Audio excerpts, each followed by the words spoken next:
Captain Marcus Reed stood on the bridge of Terra's Pride, watching the stars through the massive viewport. The ship had been patrolling the outer edge of human space for 3 months now, and nothing interesting had happened.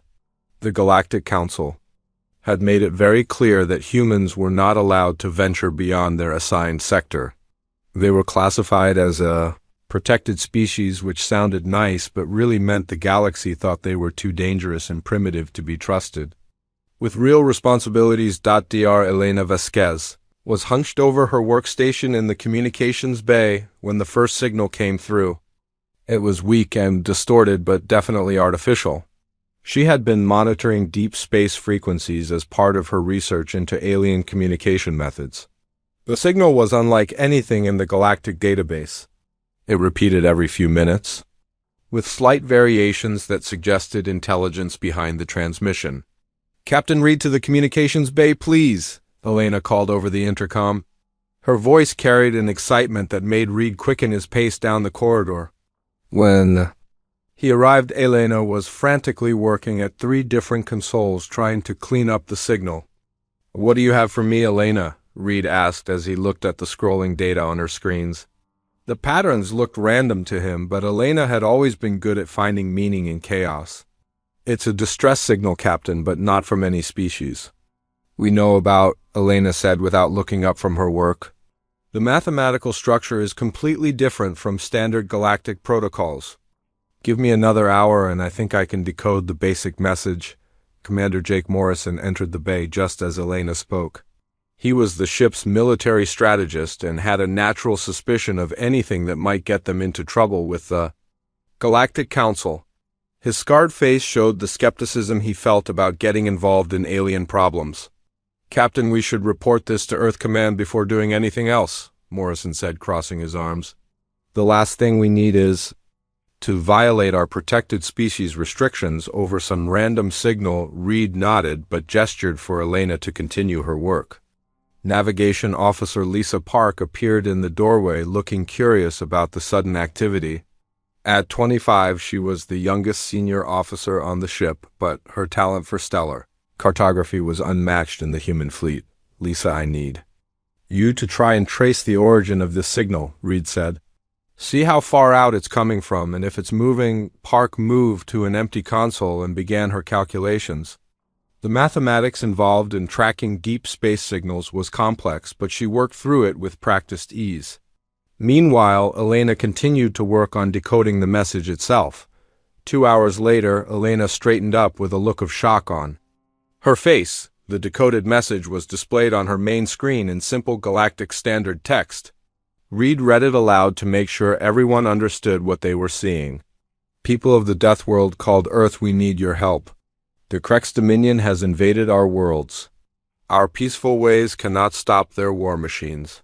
We are the Valtar Republic, and we know of your warrior nature. Please help us before our children are taken as slaves." The bridge fell silent as the implications hit them. Someone out there knew about humanity's reputation and was specifically asking for their help. The Veltar had somehow learned about Earth despite the Galactic Council's efforts to keep humans isolated. "How do they know about us?" Morrison asked suspiciously. "The Council keeps our existence classified to most species." "That's not our biggest problem," Park said, looking up from her calculations. "The signal is coming from the Epsilon Reticuli system. That's 47 light-years from here and well outside our authorized patrol zone." Reed studied the message again. The desperation was clear even through the clinical galactic standard. Translation: someone was facing extinction and had reached out to humanity as their last hope. The weight of that responsibility settled on his shoulders like a heavy cloak. "Elena, can you get more details about their situation?" Reed asked. "And see if you can establish two-way communication." "I'm trying, Captain, but the signal is getting weaker," Elena replied. "Either their transmitter is failing or something is jamming them." Over the next 6 hours, Elena managed to piece together fragments of additional messages. The Veltar Republic consisted of several peaceful trading worlds that had never developed military technology. The Krex Dominion was a militant empire that conquered worlds to harvest their populations as slave labor. The Veltar had been resisting for months, but their defenses were crumbling. Captain, I've got something, Park called out urgently. Long-range sensors are detecting massive energy signatures heading toward the Veltar system. Based on the radiation patterns, I'd say they're warships and lots of them. Reed felt his stomach tighten. The situation was escalating rapidly and they were too far away to make any immediate difference. Morrison was pacing behind him, muttering about regulations and protocols. How long until those ships reach Veltar space? Reed asked. 72 hours at current speed, Park replied. And Captain, there's something else. I'm detecting what looks like a colony world in that system with approximately 2 million life signs. The number hit Reed like a physical blow. 2 million innocent beings were about to face conquest or death, and the only people who could help them were forbidden from acting by galactic law. The protected species classification that was supposed to keep humanity safe was now preventing them from saving others. Elena suddenly gasped and pointed at her console. The weak signal from the Veltar had been joined by a new transmission. This one was much stronger and carried the harsh harmonics typical of military communications.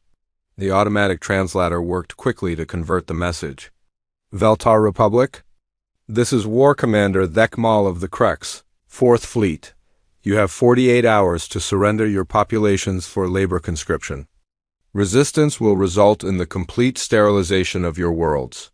Comply or face extinction. The transmission cut off, leaving the bridge in stunned silence. Reed looked around at his officers, seeing his own horror reflected in their faces. The Krex weren't just conquering the Veltar, they were planning genocide if their demands weren't met. Captain, what are our orders? Morrison asked quietly.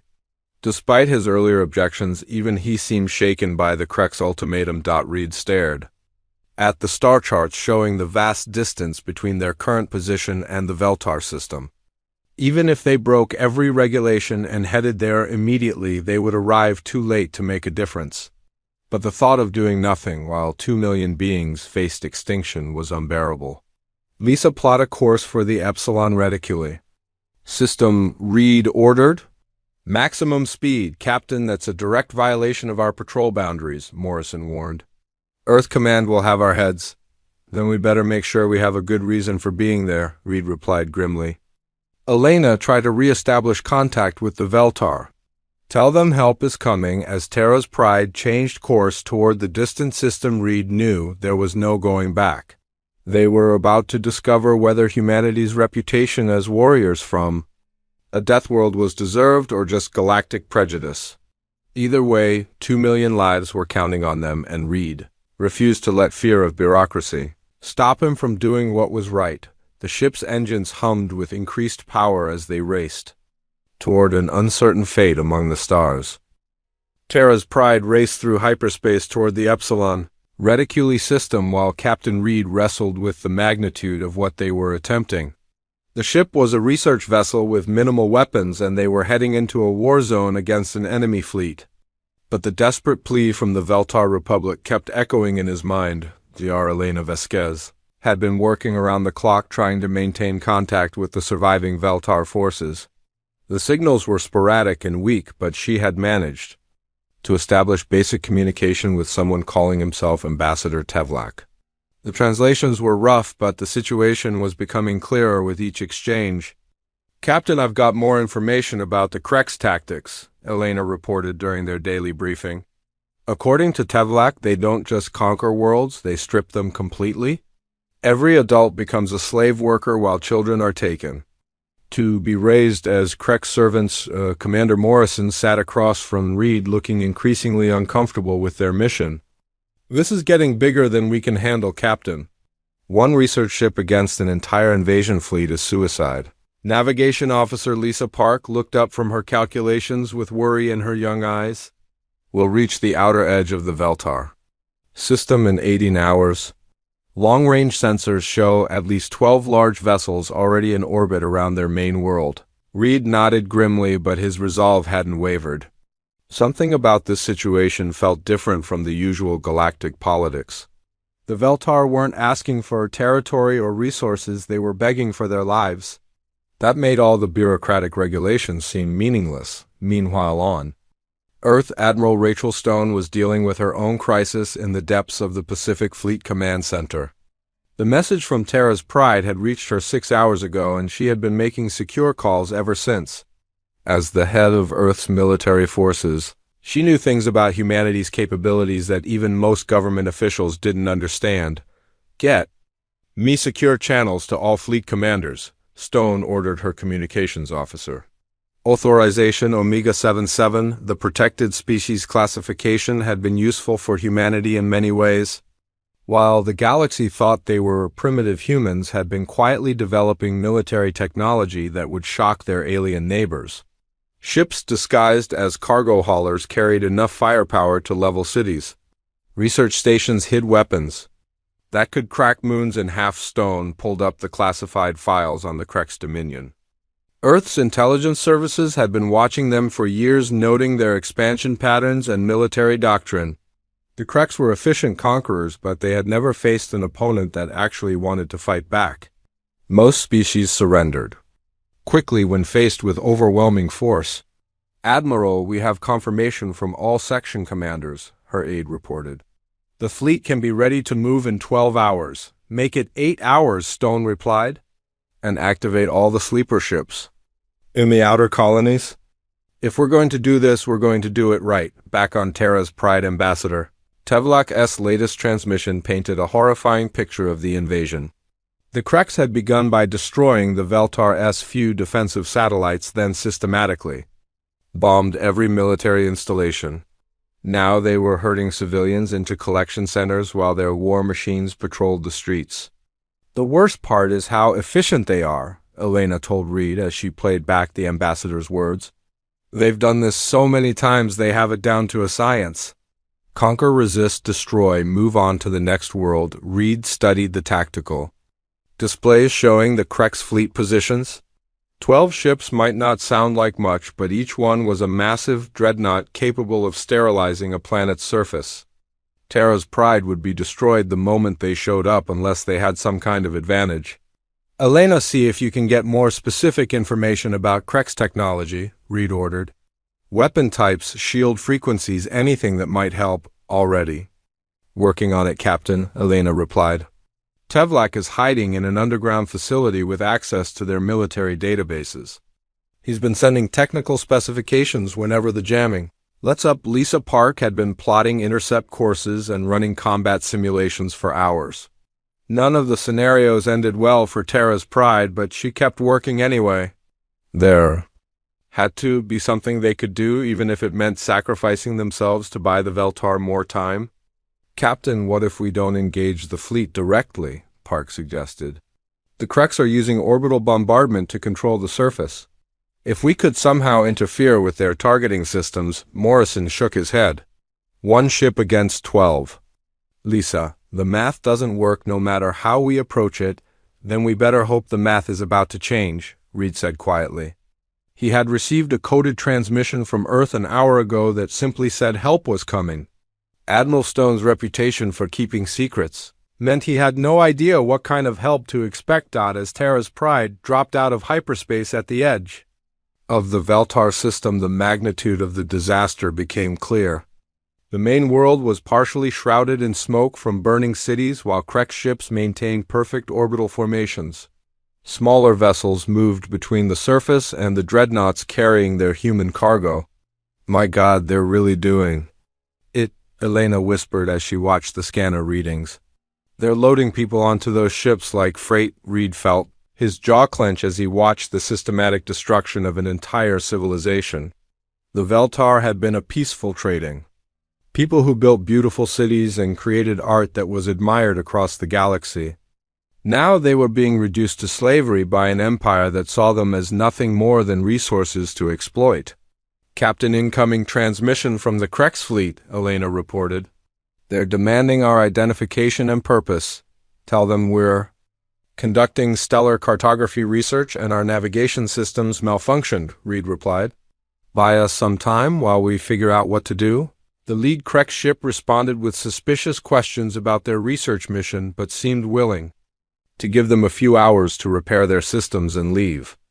Reed used that time to coordinate with Tevlok and gather intelligence about Krek's battle tactics. "Ambassador, can you tell me about Krek's combat doctrine?" Reed asked during one of their brief communication windows. "How do they typically respond?" "To threats, they use overwhelming force against any resistance," Tevlok replied through the static. "But Captain Reed, they have never faced warriors like your people. The galaxy fears humans for good reason, even if the Council tries to hide it. What exactly does the galaxy know about us?" Reed asked with growing curiosity. "That Earth is a death world where everything evolves to kill everything else," Tevlok explained. "That humans wage war like it is an art form and never surrender even when facing impossible odds. The Council classified your species as protected because they feared what would happen if you joined galactic conflicts." Reed felt a chill run down his spine as he realized the true implications of their situation. Humanity had been isolated not for their own protection, but to protect everyone else. Now they were about to find out if their reputation was deserved. "Captain, new contacts appearing on sensors," Park called out urgently. "Multiple ships dropping." Out of hyperspace throughout the system, Reed looked at the tactical display and felt his breath catch. Dozens of human vessels were appearing everywhere at once as if they had been waiting just outside sensor range. Cargo ships and research vessels were shedding their disguises to reveal weapons that made the Krek's fleet look primitive. "This is Admiral Stone aboard the EDS Retribution," came a transmission from the largest of the newcomers. "All human vessels prepare for combat operations. It's time to show the galaxy why they were right to fear the Deathworlders." The Krek's war commander, Vekmal, was reviewing the final preparations for the Veltar population transfer when his sensors detected the new arrivals. 12 additional vessels had appeared throughout the system, but their energy signatures were unlike anything in the Krek's database. The ships appeared to be simple cargo haulers and research platforms, but something about their formation patterns seemed wrong. "Analysis of the unknown vessels," Vekmal demanded of his tactical officer. The Krek's had conquered 47 worlds and encountered every major military technology in the galaxy. These newcomers should have been easy to classify. "War commander, the vessels are emitting confusing signals," the officer replied nervously. "They appear to be civilian craft, but our deep scans are being blocked by some kind of interference." On Terra's Pride, Captain Reed watched in amazement as the human fleet revealed its true nature. Cargo pods split open to expose massive railguns, while research platforms deployed fighter squadrons that had been hidden in their sensor arrays. The ships he had thought were simple merchant vessels were transforming into weapons of war. "Elena tried to establish contact with the Veltar resistance," Reed ordered as the first human fighters began their attack runs. "Tell them to get their people to shelter because this is about to get very loud." Dr. Elena Vasquez had been coordinating with Ambassador Tevlok throughout the crisis, and now she watched her screens fill with tactical data. The Veltar had been tracking Krek's movements from their hidden bunkers and were ready to provide targeting information for the human assault. Colonel Diana Torres stood in the cramped troop bay of the assault ship Nemesis as it approached the Veltar surface. She had been leading human ground operations for 15 years, but had never faced an enemy like the Krek's, intelligence reports suggested. They were efficient killers who showed no mercy to civilians. "Listen up, Marines," Torres called to her soldiers over the roar of atmospheric entry. "The enemy has been rounding up civilians for slave transport. Our job is to stop that process and eliminate any Krek's forces we encounter. Rules of engagement are simple: kill everything that shoots at you." The first wave of human fighters reached the Krek's fleet before their commanders could fully understand what was happening. Pilot Alex Chun led his squadron in a diving attack that brought them within point-blank range of the nearest dreadnought. What happened next would be remembered as the moment the galaxy learned to fear human warfare. A Broken Arrow squadron engaging. Target Alpha Shun reported as his fighters opened fire with weapons that violated several galactic conventions. The projectiles weren't simple energy bolts but self-guided munitions that adapted to their target's defenses in real time, War Commander Vekmal watched in horror as his flagship shields failed under the concentrated assault. The human weapons were crude compared to Krek's technology, but they were being used in ways that defied military logic. Damaged fighters were flying directly into his ships, using themselves as guided missiles. All vessels concentrate fire on the human fleet, Vekmal ordered, but his commands were met with confused responses. The human ships refused to engage in the formal battle lines that Krek's doctrine expected. Instead, they swarmed like angry insects, using hit-and-run tactics that made targeting impossible. On the surface, Colonel Torres led her Marines through the streets of the Veltar capital, where Krek's ground forces had established collection points for captured civilians. The aliens were disciplined soldiers, but they had never faced an enemy that treated urban warfare as a specialty rather than a necessary evil. Demo team clear that building, Torres ordered as her soldiers engaged Krek's patrols with weapons designed for close-quarters combat. Human military doctrine emphasized adaptability and aggression, while the Kreks relied on overwhelming firepower and formal tactics. Elder Katamin crouched in the ruins of what had been the Veltar Cultural Center, watching human soldiers fight with a ferocity that both impressed and terrified him.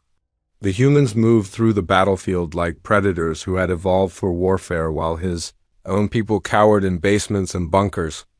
Ambassador Tevlek, the humans are advancing toward the primary collection facility, Katamin reported through their underground communication network. But their methods are so violent, I fear what they might do to our people by accident, Dr. Elena. Vasquez received the transmission and immediately forwarded it to Colonel Torres. The last thing anyone wanted was for human forces to harm the very civilians they were trying to save. But coordinating a complex urban battle through translation software was proving difficult. High Inquisitor Veximer monitored the battle from his command ship with growing unease. The Kreks had classified humans as a protected species based on intelligence reports that described them as primitive and aggressive. But what he was witnessing suggested those reports had been deliberately misleading. Gather all available data on human military capabilities, Veximer ordered his intelligence staff. I want to know everything about their homeworld and how they developed these weapons. The battle raged for hours as human forces systematically dismantled Krek's positions throughout the system. Admiral Stone coordinated the fleet engagement from her flagship, while ground commanders like Torres adapted their tactics to the urban environment. What became clear was that humans approached warfare differently than any species the Kreks had encountered. The humans don't fight for honor or glory, War Commander Vekmal reported to his superiors. They fight to win, and they use every possible advantage to achieve victory. Their damaged ships become weapons, their wounded soldiers continue fighting, and they seem to enjoy the chaos of battle. Pilot Alex Chin's squadron had lost half their fighters but continued their attacks with a determination that baffled Krek's tacticians. When his own ship took critical damage, Chun didn't retreat to safety. Instead, he aimed his crippled fighter at the enemy command bridge and accelerated to ramming speed. "This is for everyone you enslaved," Chun transmitted as his fighter punched through the dreadnought's hull, causing a chain reaction that destroyed the entire vessel. The other human pilots cheered his sacrifice, then immediately resumed their attacks with renewed fury. Colonel Torres reached the main collection facility, where thousands of Veltar civilians were being held in conditions that made her blood boil. The Kreks guards had herded families into cargo containers like livestock while they waited for transport to the slave ships. Seeing the terror in the children's eyes triggered something primal in Torres and her Marines. "No prisoners," Torres ordered grimly as her soldiers surrounded the facility. The Kreks had violated every rule of civilized warfare by targeting civilians, and now they would face the consequences of awakening humanity's protective instincts. Elder Katamin watched the final assault on the collection facility with mixed emotions. The humans were saving his people, but their methods were so brutal that even hardened Veltar soldiers looked away. When the shooting stopped, not a single Kreks guard remained alive. High Inquisitor Veximer finally understood the true horror of what they were facing. The intelligence reports hadn't been wrong about human aggression, they had been incomplete. Humans weren't just aggressive, they were strategic predators who had turned warfare into a science. "Recall all forces," Veximer ordered, despite protests from his commanders. "We need to report this to the Dominion Council immediately." The humans are not what we thought they were, as the surviving Krex ships fled the system Admiral Stone surveyed. The aftermath of humanity's first major galactic military engagement. They had saved the Veltar Republic, but at a cost that would reshape interstellar politics forever. The galaxy now knew that Earth's protected species status had been hiding something far more dangerous than anyone had imagined. Captain Reed stood on his bridge watching Veltar civilians emerge from their hiding places to thank their human liberators. But he couldn't shake the feeling that this victory was just the beginning of something much larger and more terrifying than a simple rescue mission. High Inquisitor Veximer stood before the Krex Dominion Council in the heart of their capital world, trying to explain how an entire invasion fleet had been destroyed by a species classified as primitive. The 12 ancient beings who ruled the Dominion listened with growing anger as he described human combat tactics that defied everything they understood about galactic warfare. "You claim these Deathworlders used their own ships as weapons, Counselor," Prime Zethkar said with obvious disbelief. "No rational species would sacrifice valuable resources in such a wasteful manner." "Honored Counselor, the humans seem to value victory over efficiency," Veximer replied carefully. "Their tactical doctrine prioritizes achieving objectives regardless of cost. When conventional weapons failed, they improvised solutions that our commanders could not predict." Meanwhile, Captain Nora Walsh was deep in the intelligence vaults beneath Earth's Atlantic Command Center, poring over classified files that painted a disturbing picture of galactic politics. As head of human intelligence operations, she had been investigating the Krex Dominion for years, but recent events had revealed connections she hadn't expected. "Admiral Stone, you need to see this," Walsh called as she pulled up financial records, showing massive resource transfers between the Krex and several Galactic Council members. "The Dominion has been buying influence for decades. Half the Council's trade committee is on their payroll." Admiral Rachel Stone studied the data with growing concern. The implications went far beyond simple corruption. If the Krex had been manipulating galactic law for years, then humanity's protected species status might have been part of a larger strategy to isolate dangerous civilizations. Dr. David Kim was analyzing captured Krex technology in his laboratory aboard the research station Galileo when he made a discovery that chilled him to the bone. Hidden within the Krex communication systems was data about something called Project Final Solution, a program that had been running for over 2 centuries. "Elena, you need to patch me through to Captain Reed immediately," Kim said as he stared at the decoded files. "The Krex aren't just conquering worlds, they're systematically eliminating entire species on Terra's Pride." Dr. Elena Vasquez received Kim's transmission with growing horror as he explained what he had found. The Krex had developed a biological weapon that could target specific genetic markers, allowing them to wipe out entire populations while leaving their infrastructure intact. "Captain, the Krex have been testing this weapon on primitive worlds for decades," Elena reported to Reed. "They classify it as pest control, but the victims are sentient species who lack space travel technology." Prime Minister Yeldara of the Veltar Republic sat in her rebuilt office trying to process reports from across her territory. Human forces had saved her people, but the aftermath was proving complicated.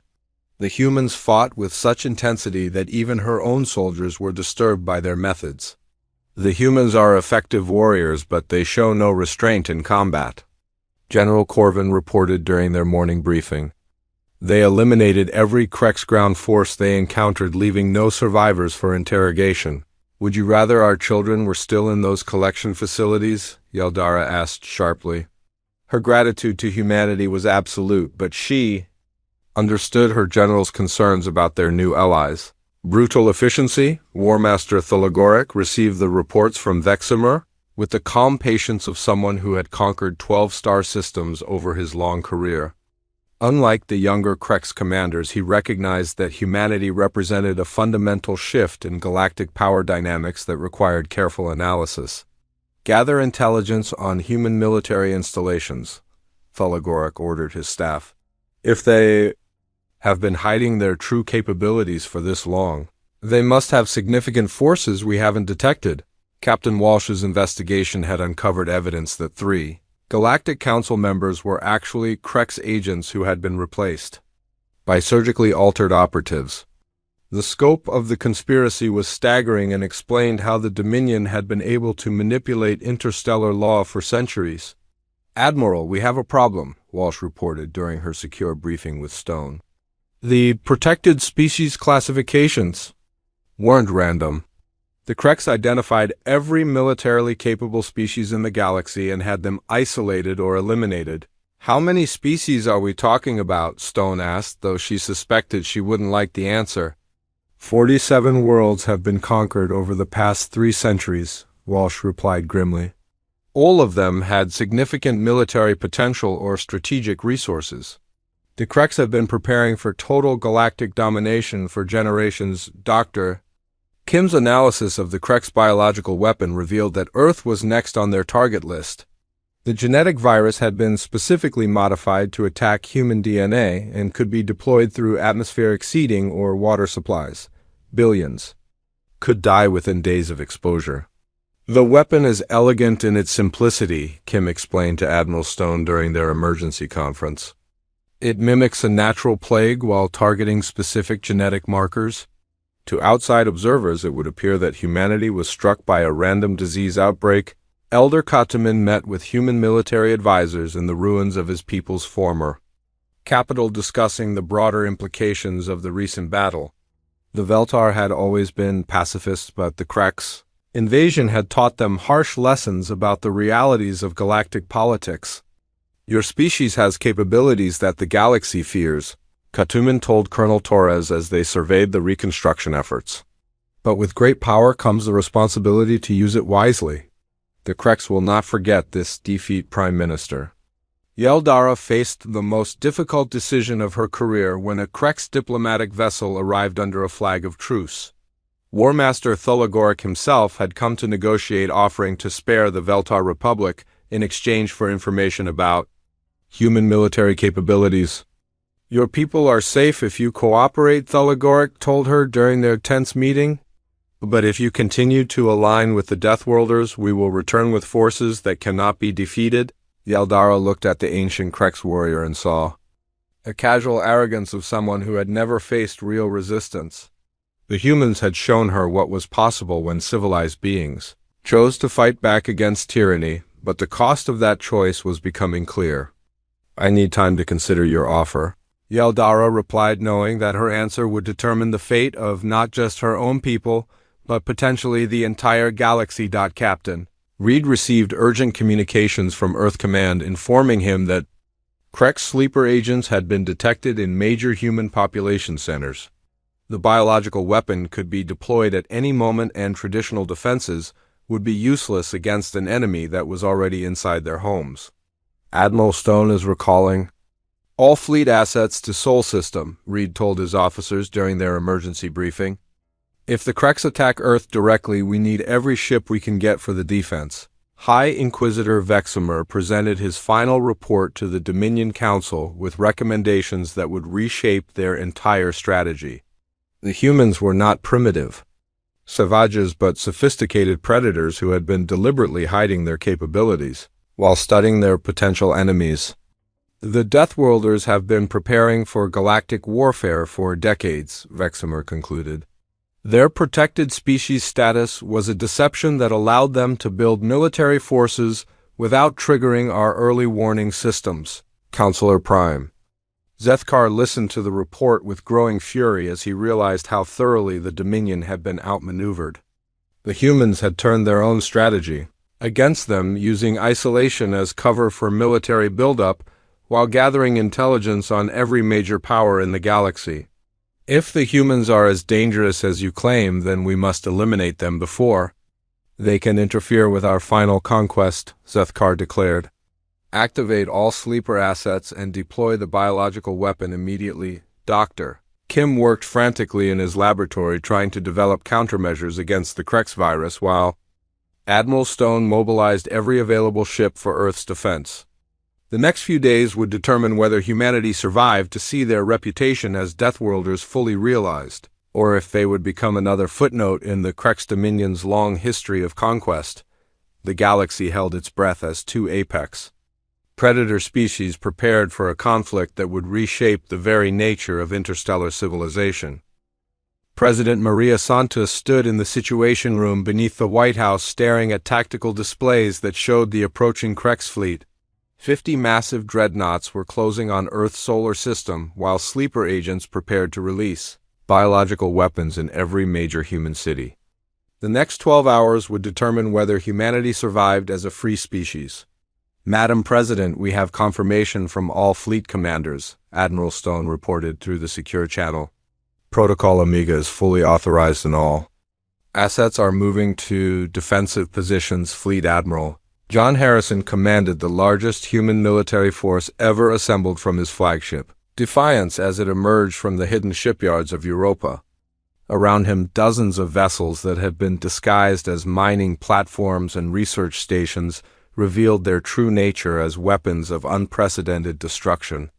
All ships maintain radio silence until we engage, Harrison ordered as his fleet took positions throughout the solar system.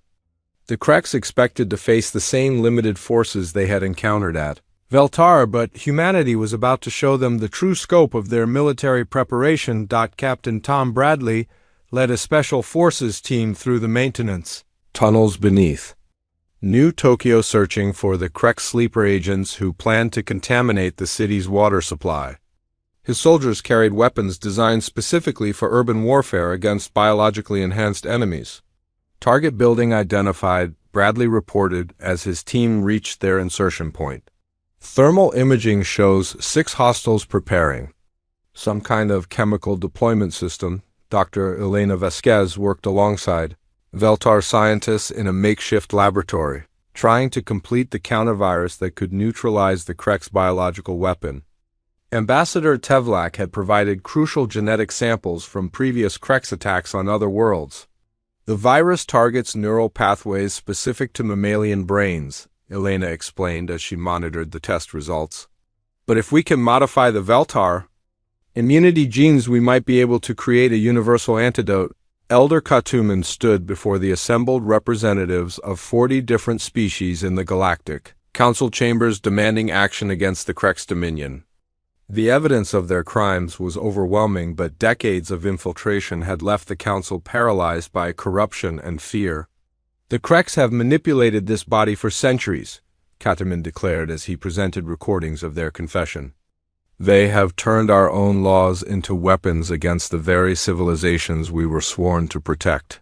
Counselor Prime Zethkar watched the proceedings through hidden cameras while his agents prepared to eliminate the troublesome Veltar representative. The plan had been perfect until the humans interfered, but there was still time to salvage total victory if Earth could be eliminated quickly. Deploy all biological weapons simultaneously, Zethkar ordered his operatives across human space. Once their homeworld is contaminated, the surviving forces will surrender rather than watch their species die. Admiral Stone monitored the battle preparations from her command center, knowing that this engagement would determine not just humanity's survival, but their place in galactic civilization. The protected species deception had worked perfectly, but now the mask was coming off permanently. All planetary defense systems are online, her tactical officer reported. The Krex fleet will face resistance they never imagined possible. The first phase of the battle began when Captain Bradley's team breached the sleeper agent facility in New Tokyo. The Krex operatives were genetically enhanced soldiers who had been living among humans for years, but they had never faced opponents trained specifically to hunt enhanced targets. Tango's down, Bradley reported as his team secured the biological weapon. Payload neutralized, but we need hazmat teams for cleanup. Similar raids were happening simultaneously across Earth as human special forces eliminated sleeper cells with ruthless efficiency. The Krex had underestimated how thoroughly their agents had been identified and monitored by human intelligence services. Prime Minister Yeldara made her choice when the Krex diplomatic vessel demanding her cooperation was destroyed by her own defense platforms. Warmaster Thulagorax died instantly, never knowing that the Veltar had been secretly installing human weapons throughout their territory. "This is for every species you enslaved," Yeldara transmitted on all frequencies as Veltar forces joined the human fleet. The age of Krex domination ends today. The main Krex fleet reached the outer edge of the solar system expecting to face token resistance from primitive human defenses. Instead, they encountered a wall of firepower that turned space itself into a killing field as hidden weapons platforms revealed themselves throughout the asteroid belt. "What is this?" War Commander Vixstar demanded as his lead ships were torn apart by weapons that seemed to violate the laws of physics. Intelligence reported minimal human military capability. Fleet Admiral Harrison smiled grimly as he watched their Krex formation dissolve under the concentrated bombardment. Human military doctrine had always emphasized overwhelming firepower applied with surgical precision, and the enemy was learning that lesson the hard way. "All ships weapons free," Harrison ordered as his battle fleet charged toward the confused Krex formation. "Show them why the galaxy was right to fear the Deathworlders." Dr. Ilona Vasquez achieved a breakthrough when her modified countervirus successfully neutralized Krex biological weapons in laboratory testing. The formula could be mass-produced within hours and distributed through atmospheric seeding to protect human populations. "It works," Elena reported to Admiral Stone with exhausted triumph. "The virus becomes harmless when exposed to the modified antibodies. We can protect every human world simultaneously." Elder Kataman watched in amazement as species after species stood up in the Galactic Council chambers to denounce the Krex Dominion. The revelation of centuries of manipulation had broken the spell of fear that had kept the galaxy paralyzed for so long. The Council votes to revoke all Krex diplomatic immunity and authorize military action against the Dominion, the Speaker announced as armed guards moved to arrest known Krex agents. "Let it be recorded that this body finally chose justice over appeasement." The space battle reached its climax when Admiral Harrison's flagship engaged Counselor Prime Zethkar's command vessel in single combat above Earth's moon, the Ancient. Krex leader had believed his superior technology would guarantee victory, but human ingenuity had once again proven unpredictable. "Your species ruled through fear for too long," Harrison transmitted as his weapons tore through the Krex shields. "Today you learn what happens when prey evolves into predators." Captain Reed watched from Terra's Pride as the surviving Krex vessels fled toward their home territory, pursued by a combined fleet of human and allied ships. The protected species? Masquerade was over, but humanity had emerged from hiding as the galaxy's new guardians rather than its conquerors. "Elena, send a message to all human colonies," Reed ordered as he surveyed the battlefield. "Tell them the Deathworld reputation was earned honestly, but we choose to use our strength to protect rather than exploit." President Santos addressed the world from the ruins of the Krex Command Center that had been hidden beneath Geneva for decades. The scope of enemy infiltration had been staggering, but human counterintelligence had been watching and waiting for the perfect moment to strike back. "Today humanity takes its place among the stars, not as conquerors but as defenders," Santos declared to the cameras. "We were called Deathworlders because we evolved on a planet that tried to kill us every day. That experience taught us to protect what we love and fight for what we believe in." Dr. David Kim's final analysis of Captured Krex technology revealed the true scope of their crimes against galactic civilization. 47 species had been enslaved or eliminated over 3 centuries, while the galaxy's governing body remained willfully blind to the systematic genocide. The biological weapons alone represent war crimes on an unprecedented scale, Kim reported to the newly formed Galactic Justice Commission. The Krex turned medicine into a tool of extinction and used it against dozens of defenseless worlds.